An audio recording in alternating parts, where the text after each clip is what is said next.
Hi,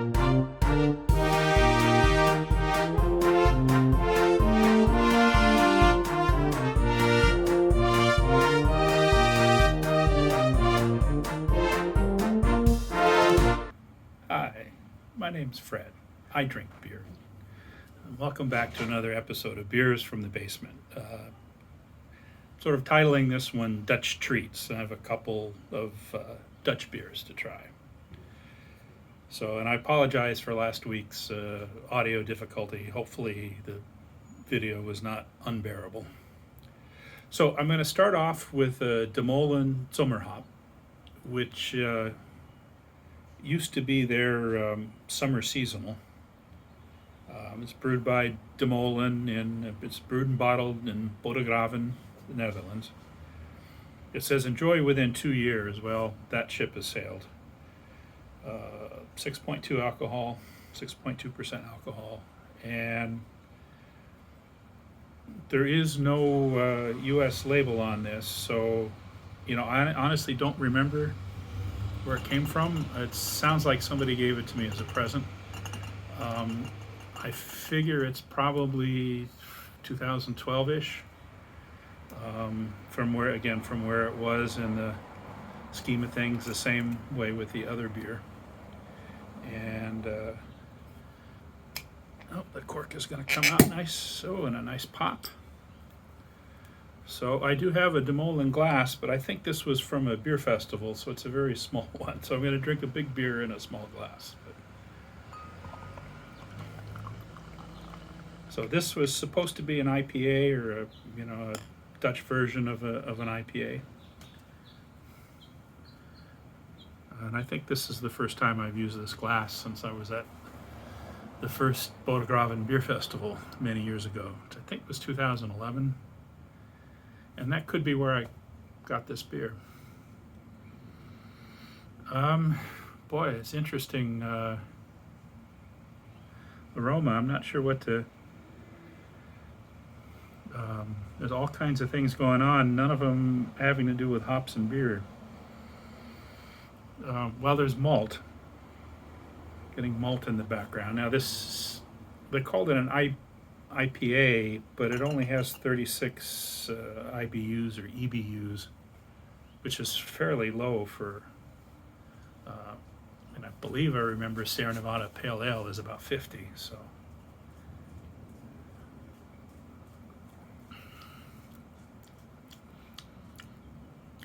Well, it's oxidized.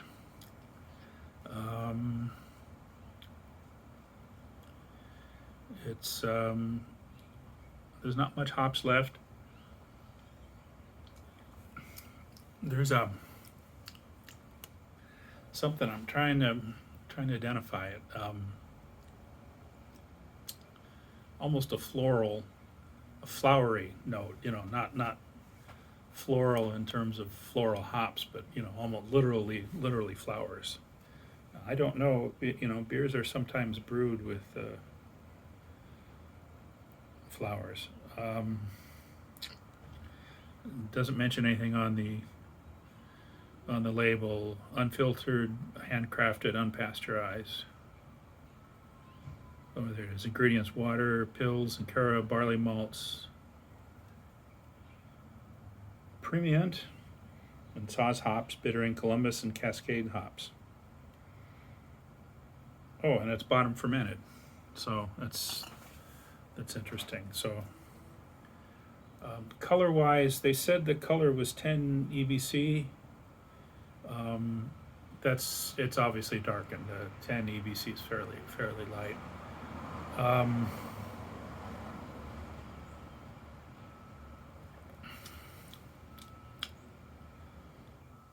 Well, gonna think on this one for a minute, get a picture, and I'll be back in a sec with some De Molen stories. So we'll see you in a minute.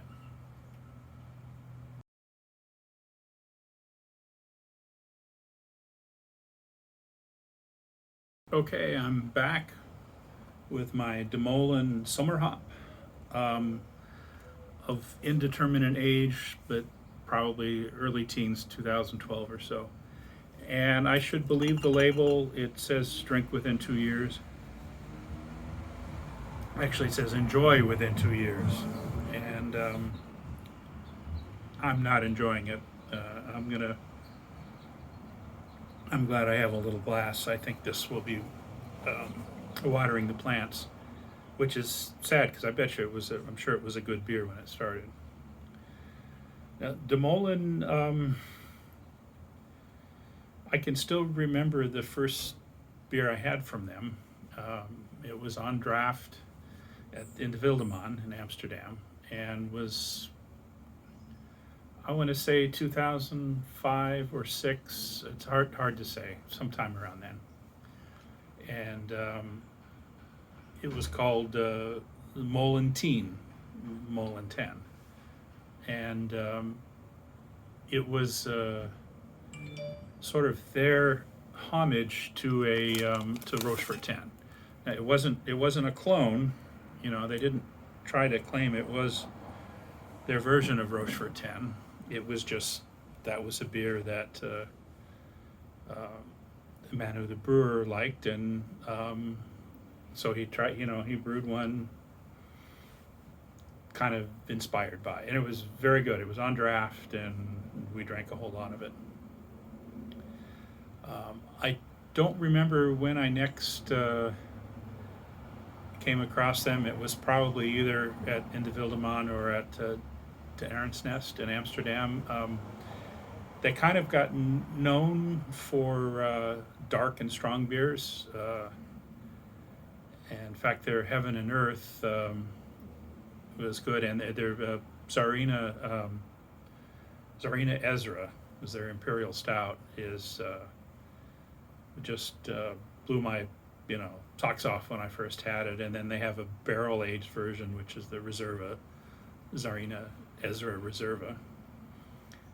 And they also did an imperial stout called Rasputin, though I believe they may have run into some issues, trademark issues with that, because they're North Coast Brewing, Northern California, makes an old Rasputin.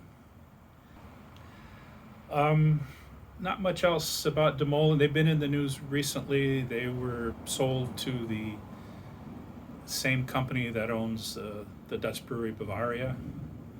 I don't think they were not bought, I think not directly by the brewery, but by the holding company that also owns Bavaria, and I'm sure owns other businesses and may own other breweries. So far, I haven't seen any difference in their beers, but I don't drink them. I haven't been, I normally drink them in the Netherlands, and I haven't been to the Netherlands in a while. So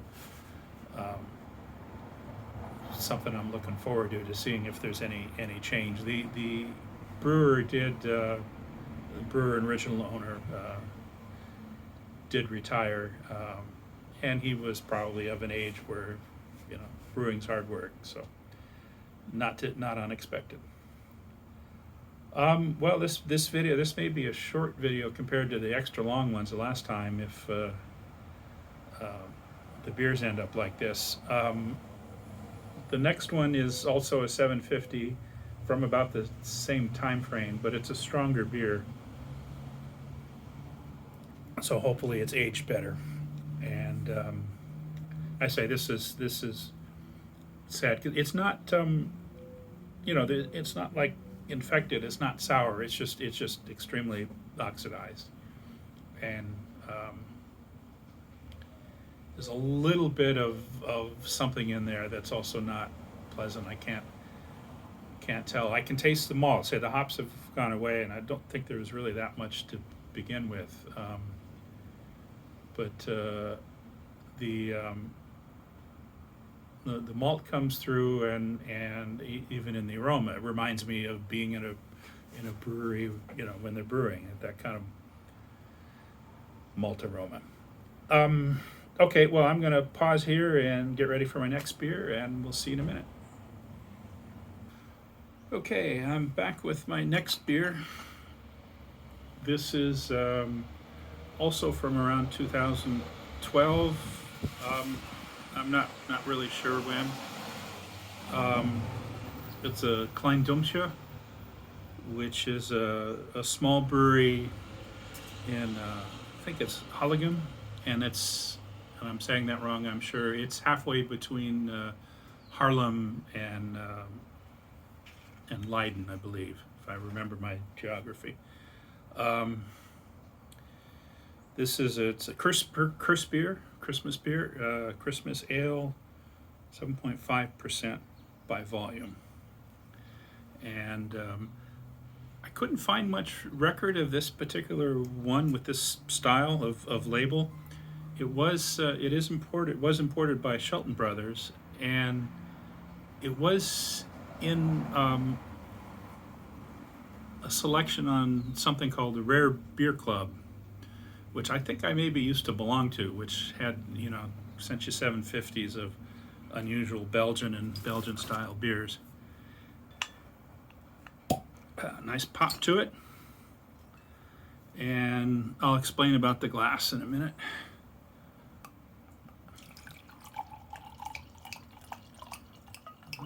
It's reasonably carbonated, nice glug glug.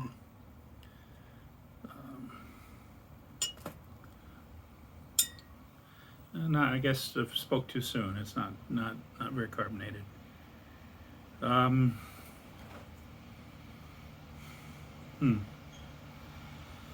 Getting lots of sherry and maybe a little bit of spices.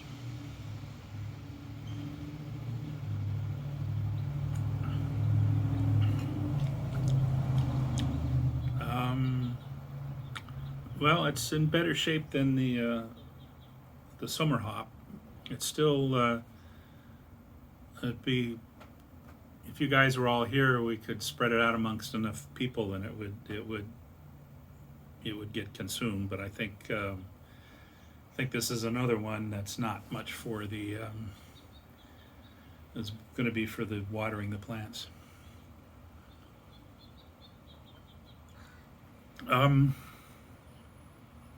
So the glass, you probably can't see it. It says beer from brewed, beer from bread, and I bought it in, I want to say 2000, early 2000s at the Bierkonig in Amsterdam, and I was buying some beers, and all my friends had these cool Belgian glasses, and I didn't have that many at the time, but I didn't have a lot of space because I was traveling carry-on. But this was a small glass, and it was colorful, and I bought it. And I don't even know where the brewery was. If there was a brewery, I can't find any reference to it. At least, unfortunately, there are a lot of, you search for that, you get a lot of recipes for making beer from bread or making bread from beer. But not anything about this firm, and I couldn't find that, the logo. Now, I usually I don't like to put beers in. A noisy day today. I don't like to normally put beers in other breweries' glasses. I do make exceptions, though. If the brewery's gone out of business, then I'm not insulting them. Especially if it's a cool glass. And this classifies as a cool glass. It's a Dutch glass. I'm drinking a Dutch beer. I don't have a Klein Duimpje glass. And I could put it in a plain one, but I thought, what the hey. So Klein Duimpje is basically Tom Thumb. I mean, it's from a fairy tale, I think written in French in the late 1600s or something, and made it way into the Dutch as little thumb, Klein Duimpje. And I've had their beers on draft at the Arendt's Nest in Amsterdam, probably at the Wildemont too, but definitely I remember in the Arendt's Nest. And I've always enjoyed them. I don't think I've had the Christmas beer before. So that's a new one for me. I shouldn't have waited this long. But anyway, if you should travel to Amsterdam, there are a lot of good beer places now. I mean, it's been a booming scene in the last 5 years, really. 10 years, but really picked up in the last 4 or 5. Two of the sort of, well, the long-time good beer pub is in de Wildeman, which is in the old town, not far from the station, from the central station. And they always have an interesting selection of beers. They will have some, they'll have American beers, some one, not more than one usually. Mostly it's Belgian and Dutch, with the occasional British, German, and American beer of interest. One time I was there, they had Spezial Bock on draft, and it was in December, and I didn't go to Bamberg, so I drank a couple glasses of that. Which again violates when I try and always drink beer from the country I'm visiting, but Spezial has an exception. But I've had there, say, mostly in the second pub is in de Wildeman, which is also in the old town, a little farther away, Herrengracht 90 is the address.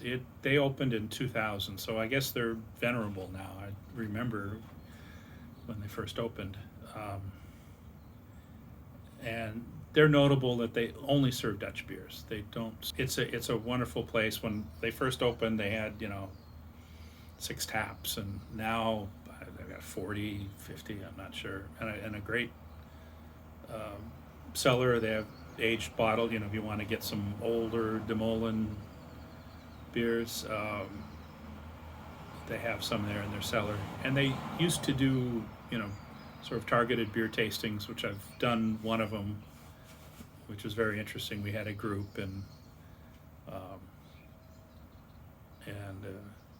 it was a good education in Dutch beer.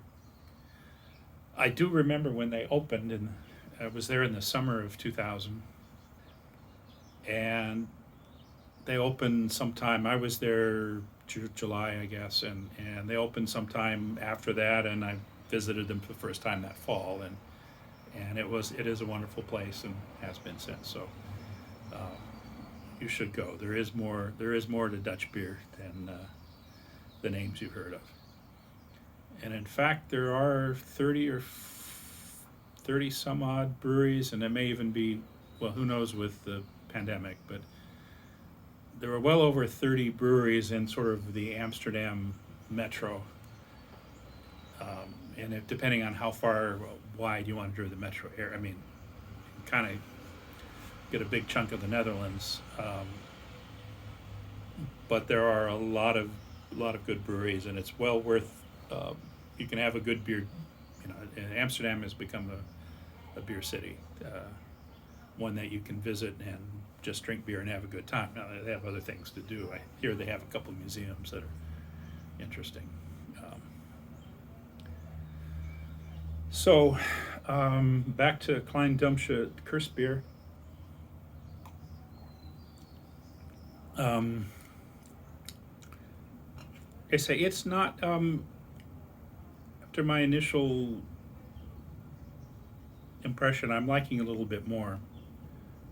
It's not that cold. I learned to get the beers out of my fridge ahead of time.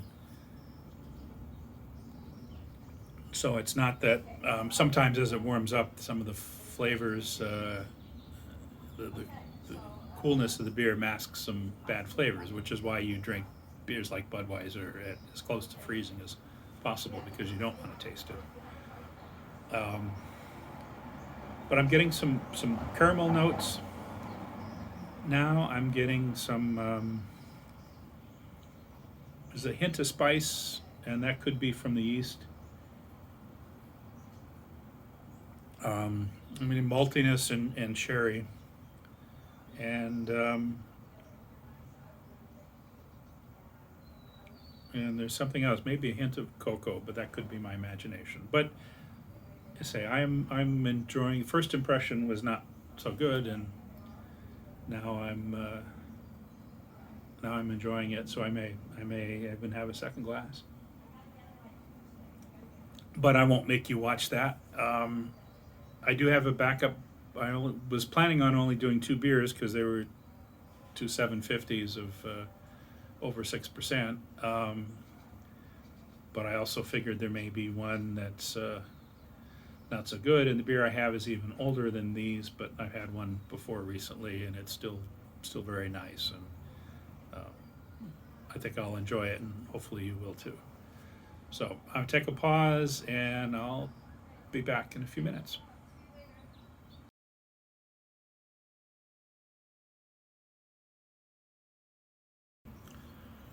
Okay, I'm back with my Klein Duimpje crisp beer from 2000-ish, 2010-ish, plus or minus. My initial reaction, which you all saw, was not so good, but I'm liking it more. I mean, it's oxidized and it's past its prime, but it's enjoyable. And just in case I still have the Molen.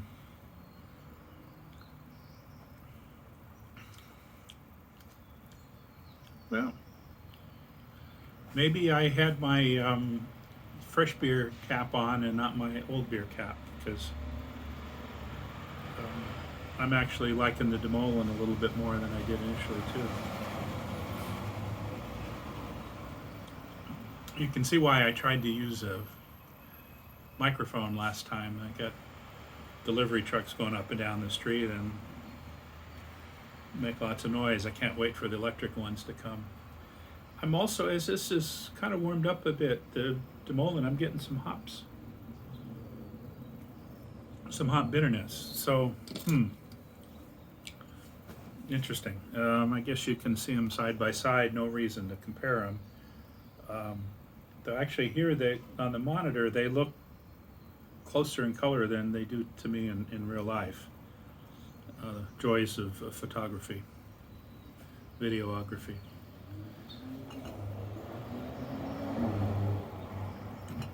Well, I'm trying to think if I have any more interesting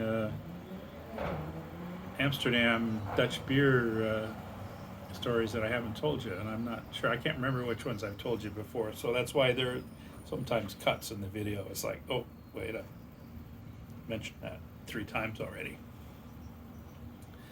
Well, I'm running out of things here. I'm gonna enjoy this, but rather than pause the video, and I'm just going to go ahead and open the last beer, and I'll drink them all together. My last beer is one I've had before. I think it's the only other Dutch beer I have. This is the Trappe Quad. From a little label on the back says 2000, 2001. So this is 20 years old. And of course I have a nice La Trappe glass, and I'm not sure why I ended up with so many La Trappe glasses, but I have a bunch of them. Now this one is usually not very carbonated, so I'll pour it a little rough. It's a little more carbonated than I would have thought, and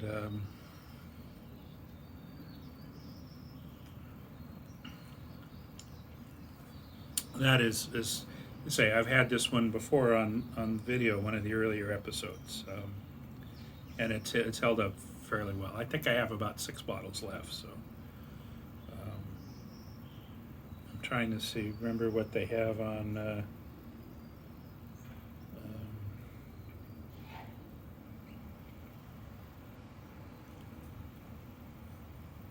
anything else. Nothing really of interest. It's from the Abbey of Our Lady of Königshoven, and La Trappe, Trappist Ale. A very nice bottle. You can't really see too well on the thing, but it's raised. You know, it's not a plain bottle. And the beer is just delightful. I mean, it's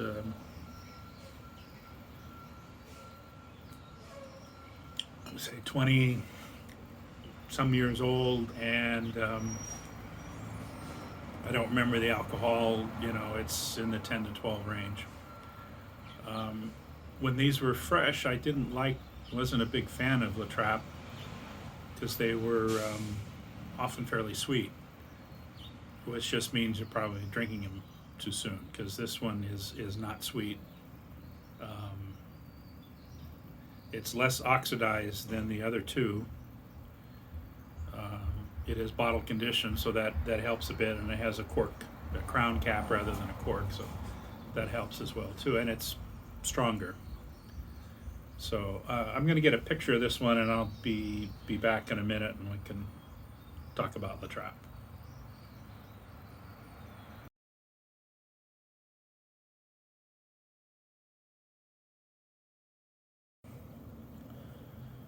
So I'm back with my Dutch treats, and just to recap, because I need to fill in time, I started off with the Molen Zomerhop, which was at one point their summer seasonal. It's a 6.5% slightly hoppy bottom fermented beer. So it might have actually been, if you had to describe it, it's sort of a pale bock. It's a hoppy pale bock.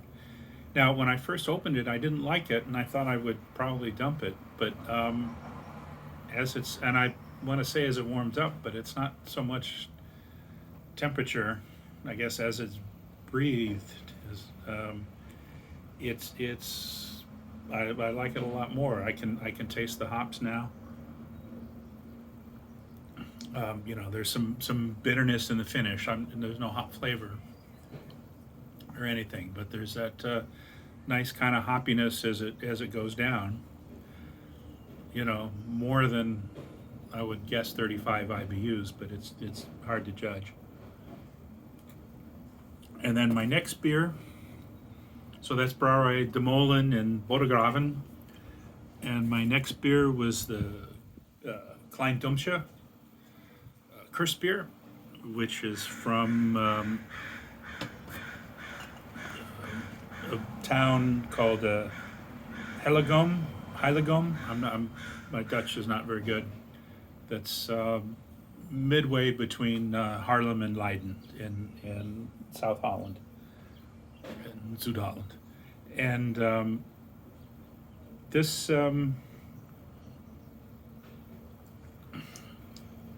initially I liked it less.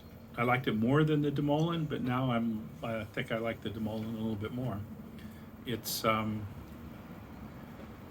extra percentage alcohol. The De Molen is 6.5. This is 7.5. They're both from around 2010, 2012, though this one actually could be a little bit older.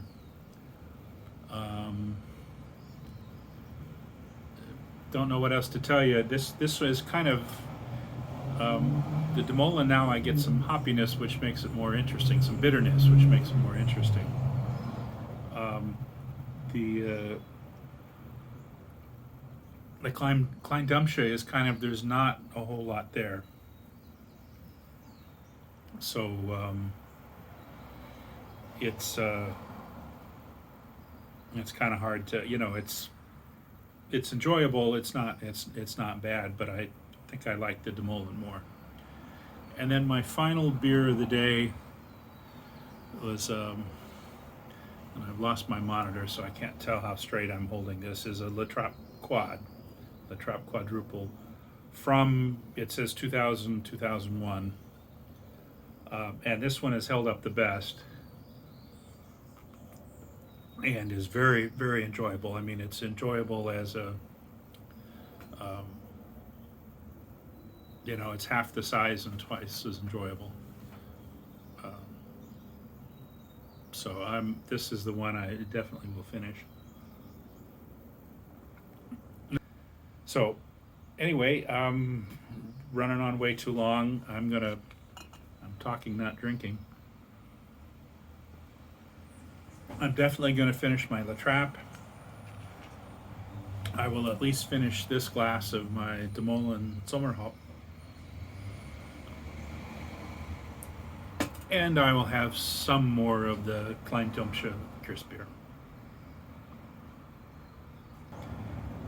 Anyway, that's it for today. We'll see you next time. Be sure and like the video and be sure and subscribe. I've been sitting at 29 subscribers for weeks now. You know, my goal was always 30.